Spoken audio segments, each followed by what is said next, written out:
졸업식의 노래 윤석중. 빛나는 졸업장을 타신 언니께 꽃다발을 한아름 선사합니다.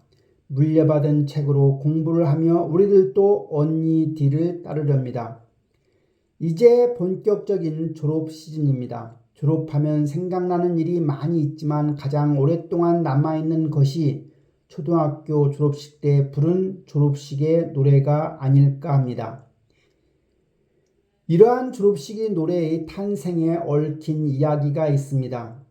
때는 1946년 6월 우리나라가 해방된 지 겨우 9개월이었을 때 중앙청에 성조기가 나부끼고 미군이 38선 이하의 조선 땅을 통치하던 무렵에 군정청 편수국장 직함을 가지고 있던 예솔 치연배 선생이 아동문학가인 윤석중을 찾았다고 합니다. 윤석중은 해방 직후에 새나라의 어린이는 일찍 일어납니다.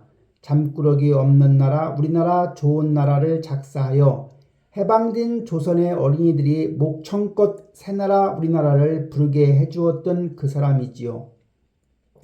이 이에도 윤석중은 엄마 앞에서 짝짝쿵, 아빠 앞에서 짝짝쿵, 기찻길 옆 오막살이 아기아기 잘도 잔다. 그리고 어린이날만 되면 울려 퍼지는 날아라 새들아 푸른 하늘을 5월은 푸르구나 우리들은 잘한다 등을 작사한 대단한 분이셨지요. 이에 따라 치연배가 보기에는 일제강점기 때부터 동요 작사가로 이름을 날린 윤석중이야말로 졸업식 노래를 만들 수 있는 최적임자였다고 생각했다고 합니다.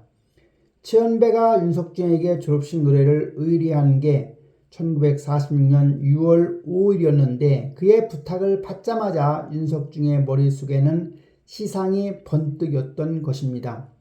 원래 악상이나 시상은 배차 시간 쫓기는 기사가 모는 버스 같아서 제때 하지 않으면 획 지나가는 법이지요. 윤석중은 그날이 가기 전에 곧바로 가사를 완성했다고 합니다. 그리고 윤석중이 또 급히 찾은 사람은 작곡가 정순철이었습니다. 바로 새나라의 어린이 엄마 앞에서 짝짝쿵의 작곡가인데 정순철 또한 가사를 받고 악상이 번개같이 스치고 지나갔다고 합니다. 졸업식 노래는 그렇게 엉겁결에 탄생했지요. 하지만 그 가사와 곡조는 결코 엉성하지 않습니다. 빛나는 졸업장을 타신 언니께 꽃다발을 한아름 선사합니다. 물려받은 책으로 공부를 하며 우리들도 언니 뒤를 따르렵니다.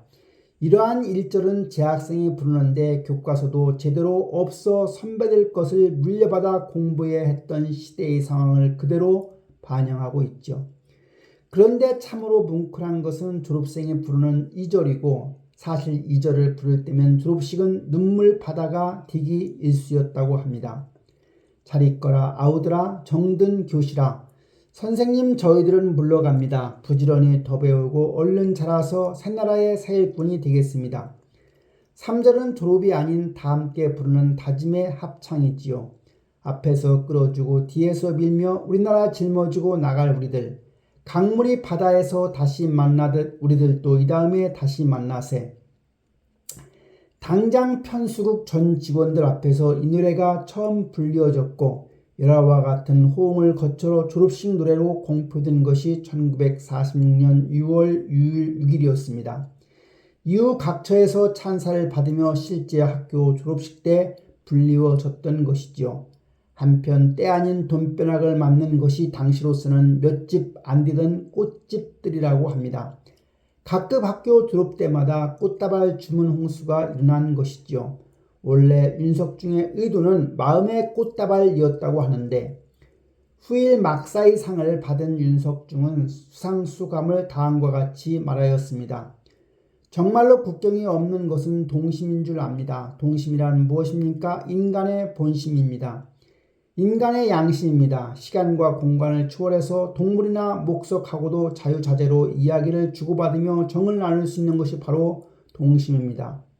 간악한 일제 통치를 받았을 때도 해방의 혼란과 설레임 와중에서도 전쟁의 공포 속에서도 가난의 무게가 전 국민의 어깨를 짓누르고 있었을 때도 윤석중은 그 어둠을 밝힐 빛으로 동심을 찾고 있었는 것이며 그러한 마음이 졸업식 노래를 이끌어낸 것이지요.